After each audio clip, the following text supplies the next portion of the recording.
Hi everyone, it's Rax. As promised, today we're going to go over the Diablo 4 full leveling guide for Season 1. I want to thank the amazing people that came to my stream today that gave me a lot of insights and helped quality check everything that I was doing. You guys made a big difference, so thank you. So this is hopefully a very lean set of instructions on exactly how to blast to 100 very quickly. Pretty much the most efficient way that I've found so far. And this works for solo players. It's even better in groups, like pretty much everything is. It works for softcore, it works for hardcore, and this setup should work for even a casual gamer. So if you're worried about, does Rax have some crazy strategies here that I can't do? No, anybody can use this. So let's get into it. Sorry, I have a very bad cough. I'm going to try to not cough in your ears here. The seasonal theme, malignant monsters and tunnels. We don't really know much about it. These could be very, very godly XP and items, but I just don't know. So we're going to have to find this out early on.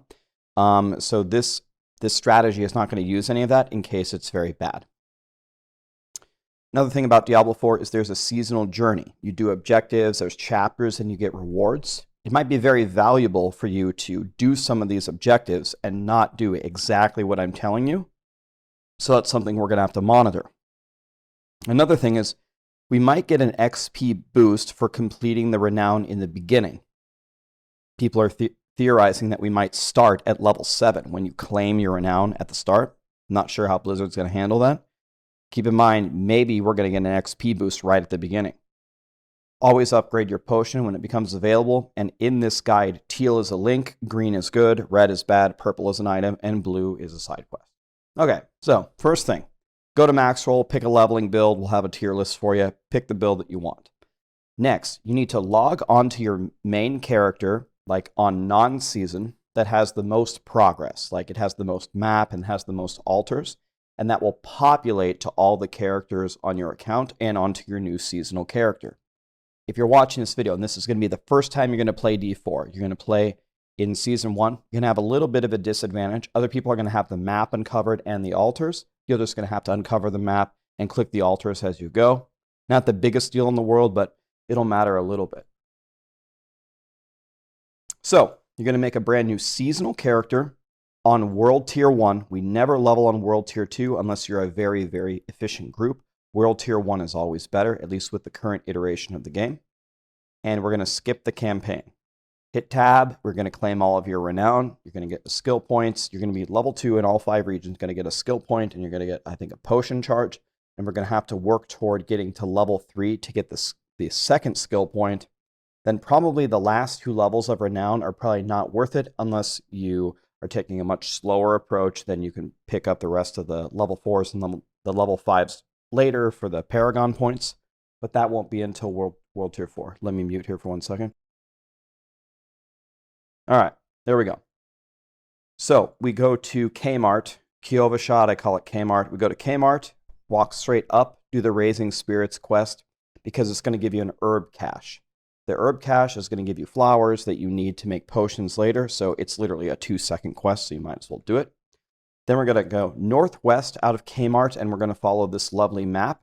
Vitruth and Gymnasium, great players. Jim is on Maxroll with me. They made this little route that is very, very strong. So you walk northwest out of Kmart, and you just hit all these events. The reason why the events are very strong is because the chests can sometimes reward you with a bunch of materials that we're going to need while we're leveling up, and it's a very fast way to gain experience. We're trying to get to a high enough level so we can start to go to Strongholds.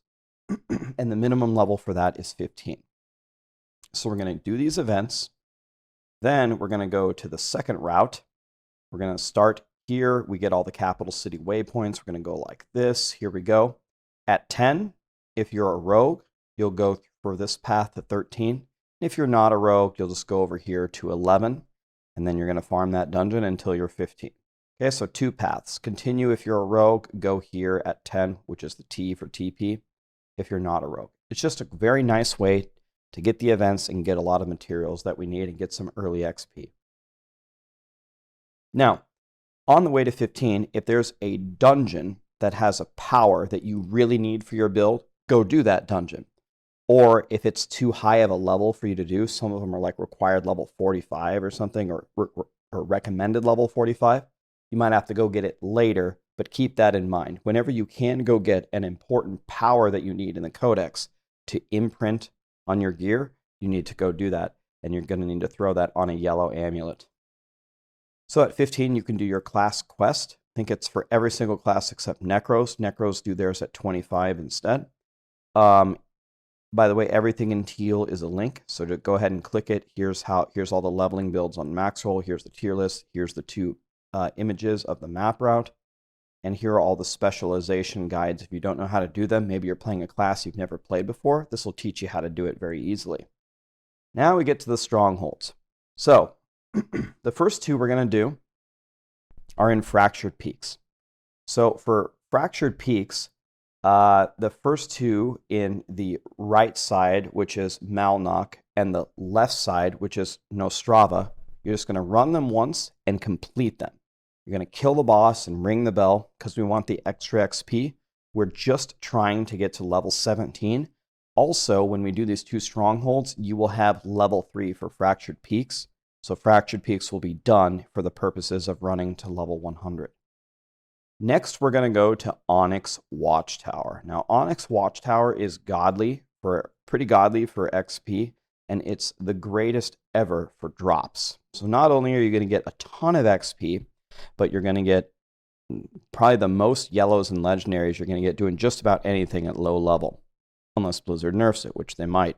If they nerf it, by the way, this wasn't obvious, if they change anything before the season starts, I will update the sheet. I'll probably make a new video if like the patch on the 18th crucifies anything. I'll make a new video. When you do Onyx Watchtower, you're going to run through it and kill everything. In the middle, there are a bunch of cages called caged beasts. Break the cages, it spawns an elite out of each one of them. This is invaluable. When you're done clearing all the trash, do not kill the boss because the boss is not worth it. It gives you bad XP and bad drops. And certainly, if you decide to kill the boss, which you shouldn't, don't ring the bell, because if you ring the bell, you're going to brick everything. When you've cleared all the trash, just hit escape, leave game, and then log back in. It's going to port you right outside the door, and you do it again. Clear all the trash, leave game. Clear all the trash, leave game. Just do that over and over and over. You're going to get godly yellows, and you're going to get godly XP. You're going to do that all the way to level 27. On your final run of Onyx Watchtower, do not complete it. Do not kill the boss, and do not ring the bell. We're going to come back to Onyx Watchtower later, and I will explain why. From 27 to 32, I would suggest doing Core Dragon. That's at the top of Fractured Peaks. It's very strong for XP. Depending on what class you use and your grouping strategies, could be even stronger than this, much closer to Temple of Rot. So just run around, kill everything. Don't kill the boss, don't ring the bell, same strategy. On your final Core Dragon run, when you ding 32, or when you're about to ding 32, complete it. We're never coming back to Core Dragon again. Now, from 32 to about 45, you can edit the 45. I'm going to advise that you go that high so you're very powerful when you go to the capstone dungeon. You can do it lower. You can only level to 35, or you can level to 40, depending upon how comfortable you feel. But level up in Temple of Rot. Don't kill the boss, don't ring the bell, just do the run, reset it, do the run, leave the game, do the run, leave the game, etc. And there is a chest in the northeast corner right before you kill the 3 elites. Before you leave, open this because it sometimes has some really nice loot in it. Here's a picture of it. This is the final wave, the 3 elites. You open this chest so you can get some extra loot. You're going to be here for a while, so it's good to optimize these runs. This would be a good thing to practice before the season starts. On the final level, the final run of Temple of Rot, you can complete it. We're not going to come back. About 2 levels before you want to go clear the capstone dungeon, go back to Onyx Watchtower. Why? Onyx Watchtower is way less XP than Temple of Rot. Why would you go back there? Well, you go back there because on Temple of Rot, you got 0.33 yellow drops per run, which means you essentially got no gear for 13 levels. And before you go into the capstone, we need a great way to get great gear instantly. Well, run Onyx Watchtower a couple of times, and you're going to get some godly drops. It's going to beef you up for the capstone dungeon. Okay? When you feel you're pretty powerful, when you feel at a comfortable level, I recommend 47. Go ahead and complete it. We're not going to come back anymore. Onyx Watchtower and Temple of Rot carried us very far here. Before you go to the capstone, go to the blacksmith and upgrade all your weapons as high as you can, at least the ones that you're using. If you're a rogue and you're using your daggers, you don't need to upgrade your crossbow, but upgrade the daggers. That way you can get some extra damage. If you're playing on hardcore, make sure you use an elixir of death evasion. So if the boss kills you, you can stay alive, and then bind your scroll of escape put it on your email wheel and bind it. That way you can pour it out if things go wrong. So then we're going to go clear the capstone dungeon and put it on a world tier 2. It has to be world tier 2 to do the capstone. And then we go to world tier 3, go to the center of Kmart, talk to the statue. We go to the next difficulty. Now you switch to an endgame build. So go ahead and click here, pick an endgame build, and there's a tier list. Now we can do nightmare dungeons. Now we don't need strongholds anymore because nightmare dungeons are super strong. So that's what we're going to do.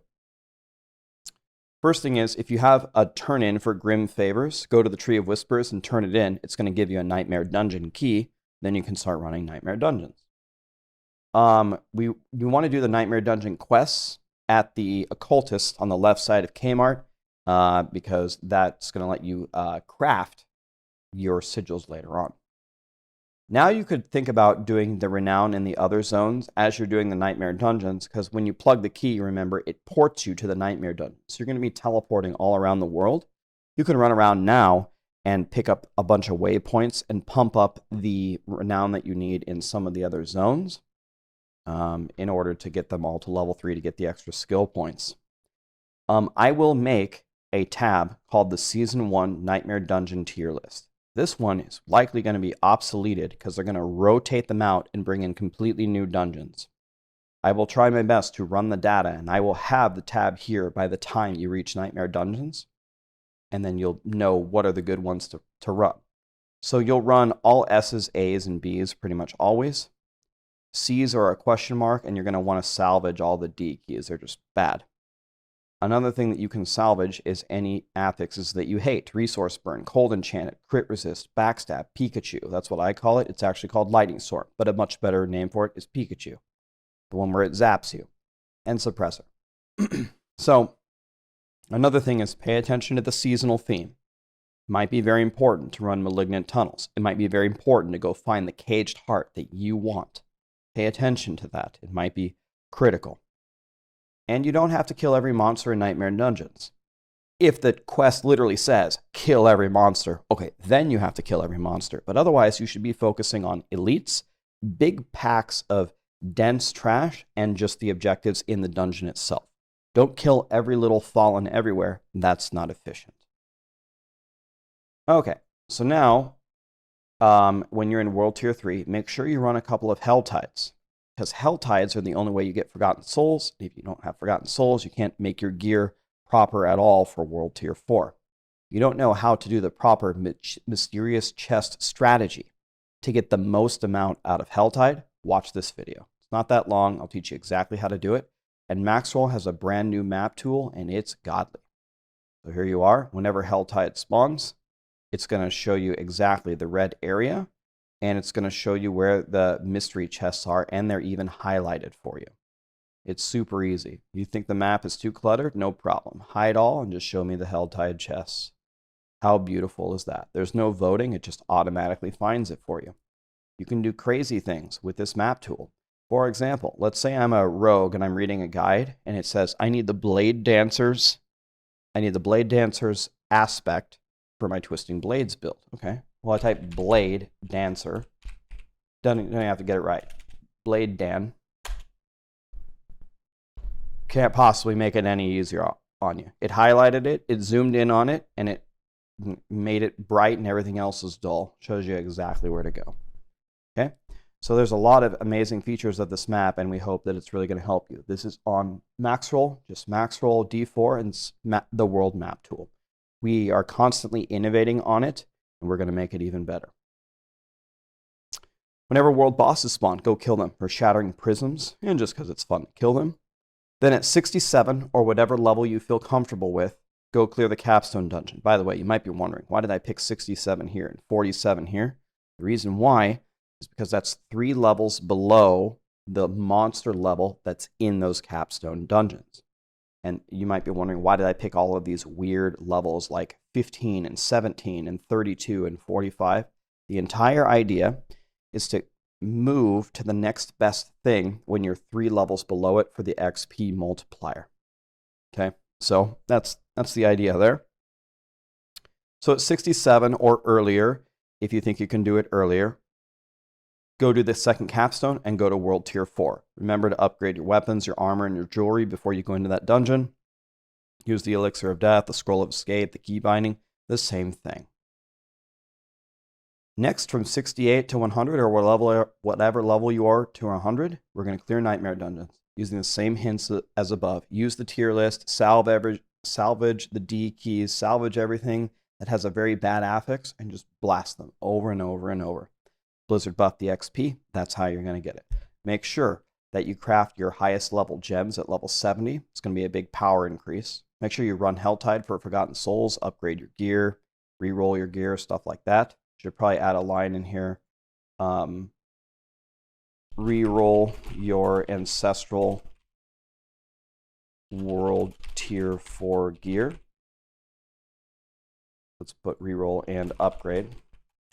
That's a good one. Continue killing the world bosses for Shattering Prisms. Now we're going to hunt the malignant monsters and look for the caged hearts for your build. Probably going to make a big difference now. If they didn't earlier, they certainly matter now because we need to complete our build. Another thing you can consider is doing the final 2 tiers of your renown to get the Paragon points, because now you can actually use them. I think racing 1 to 100, probably a waste of time for 20 Paragon points. But if you're close and you can squeeze it in after doing a full round of the Nightmare Dungeons and unlocking most of the renown that way, maybe it's easy for you to get to level 5, and maybe that would be worth it. I'll let you decide on that. Congrats, ding 100, and Blizzard's going to reward you with another round of Nerf Barb. Nerf Barb round 478. That's my strategy for leveling up 1 to 100 as fast as possible. I feel very confident that unless Blizzard nerfs it, which is possible, that this strategy is going to feel real nice for you. You're going to have a lot of materials that you need. You're going to have a lot of yellows thanks to Onyx Watchtower. If you go exactly at the levels that I tell you, I think you'll feel very powerful while still maintaining a very high level of XP. And I think these are the hints that you're going to need to get up there. If there are changes, I will update this sheet. If there are major changes, I'm going to update the sheet. And I guess I'm going to have to make a video updating it. We'll have to see what the patch says. But I'm hoping truly that you have a fantastic time in Season 1. And give me feedback. I've made leveling guides a million times in Diablo 3, but this is a different game. I'd love to know what you think. Does this help you? Is this the format that you like? A lot of people are already going to ask me, give me a printable sheet. Make another tab and make it white background, black text so I can print it. But do we really want to print it because we want to save the trees? I don't know. You can let me know, but give me any feedback that you have of how you think I could make it better, and I promise you that I will try. If nothing is nerfed, I think this is going to be a super good strategy, and I think you're going to absolutely dominate. Let me know in the comments below. I will read them, and otherwise, I have many more videos coming out before Season 1. I have a tier list and a bunch of build guides, and of course, a patch note analysis. That'll be one to watch because I played all the classes, so we'll see what Blizzard has cooking up. Thank you.